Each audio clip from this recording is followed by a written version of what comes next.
We're doing another iPhone 13 Pro Max drop test, but this time, instead of dropping it from 1.5 meters up, which ended up shattering both the back and that ceramic shield glass on the front, we're dropping it from a lower 1 meter height to see if it could at least survive from that height, considering last year's iPhone 12 Pro Max was able to do so without a problem. And since we haven't tested Google's all-new Pixel 6 Pro yet, we're going to be dropping that phone as well to see if it can fare any better. Let's get to dropping. Round number 1, backdrop. In 3, 2, 1.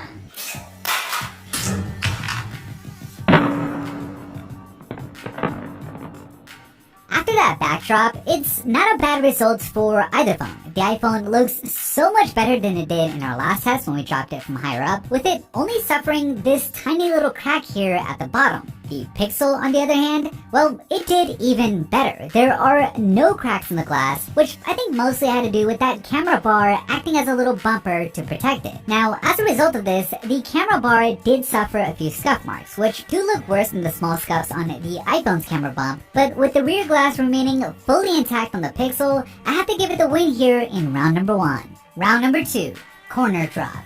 2, 1.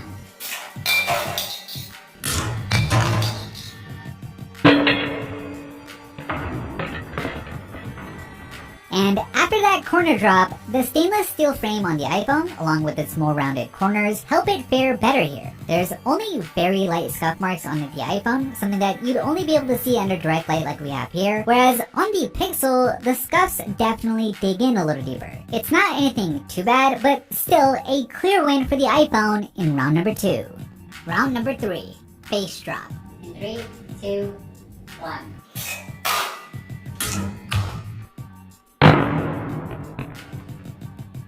And after that face drop from 1 meter, no, the iPhone's ceramic shield glass still cracks, as does the Gorilla Glass Victus on the Pixel. So a disappointing result for both phones here, but given that last year's iPhone 12 series was able to handle the tougher 1.5 meter drop, I was really hoping to see the iPhone 13 Pro Max here at least survive this 1 meter drop. But if anything, at least the 13 Pro Max here doesn't look as bad as the Pixel does, with Google's flagship actually losing a chunk of glass at the bottom corner. So while it isn't a good result for the iPhone here, it still did better than the Pixel, giving it the win in round number 3, bonus round.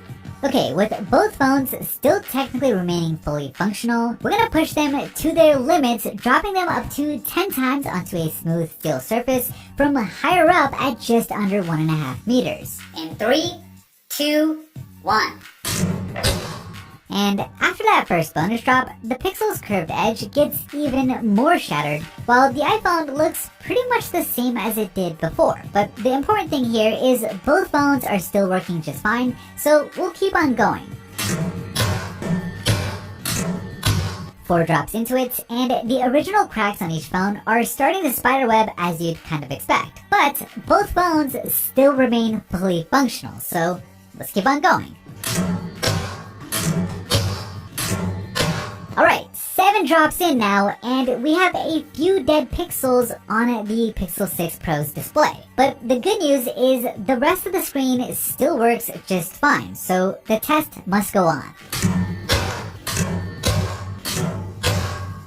And after all 10 bonus drops, the Pixel's glass looks in really bad shape. There's obviously those dead pixels in the top right corner, but the phone still remains fully functional, even that in-screen fingerprint scanner. The iPhone, on the other hand, well, it looks pretty good given what it's been through. That small little crack on the back didn't spread at all, which is kind of surprising to see. And while it obviously didn't do as well as the iPhone 12 Pro Max from last year, at least when compared to the Pixel, outside of that first round, the iPhone did better overall, giving it the win here in this drop test.